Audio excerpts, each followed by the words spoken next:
Hi. So, how to say it? Bad news, good news, and strategy using dependent and independent clauses. So, many of you are grimacing and thinking about grammar and syntax lessons of the past and feeling uncomfortable with the with dependent and independent clauses. You may or may not remember what they are, and you certainly don't know how to use them strategically. So what is an independent clause? Simply, it is a complete thought. So how do we identify that? We cannot offer you the position. So in a bad newsletter context, this would be the complete thought. We cannot offer you the position. Now, you are never going to make someone who hears bad news feel incredibly good about it with no residual negative feeling. Right? The best you can do or try to do is mitigate, which is like lessen, the impact of the bad news. So the best you can do is make people feel not as bad about it. We cannot offer you the position is a complete thought.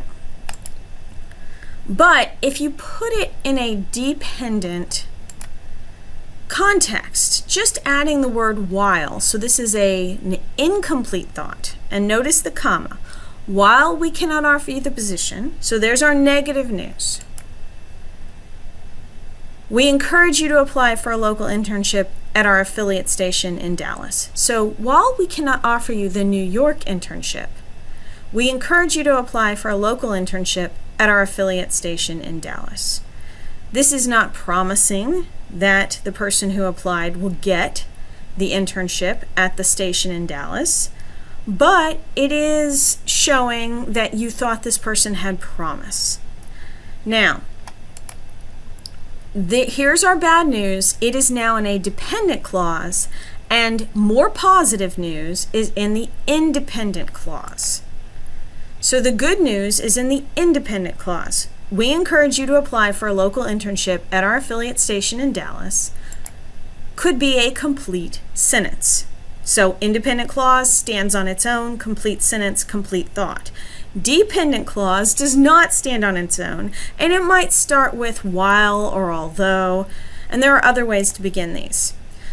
So while we cannot offer you the New York internship, we encourage you to apply for a local internship at our affiliate station in Dallas. Even this can be improved, and there are some ways, once you've created this sentence, there are some ways to improve it. Notice how personal we and you become. So I would urge you to, when you're giving personal positive news, to be personal. Use we, use you, use I. And when you're giving negative news, pull back and use the structure of the situation, the requirements of the situation, so that the person does not perceive this or feel this as a personal slight, like you are a bad person so we can't give you this job. Instead, that person should perceive that, there were a lot of candidates. There's certain experience that they were looking for. So that we and that you, those are things that you can work on and you can remove to create a better bad news sentence.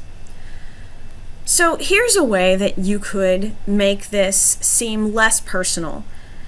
If your internship is available only to juniors and this person is a sophomore or a senior or a freshman, then say that. While the New York internship is available only to juniors, we encourage you to apply for a local internship at our affiliate station in Dallas.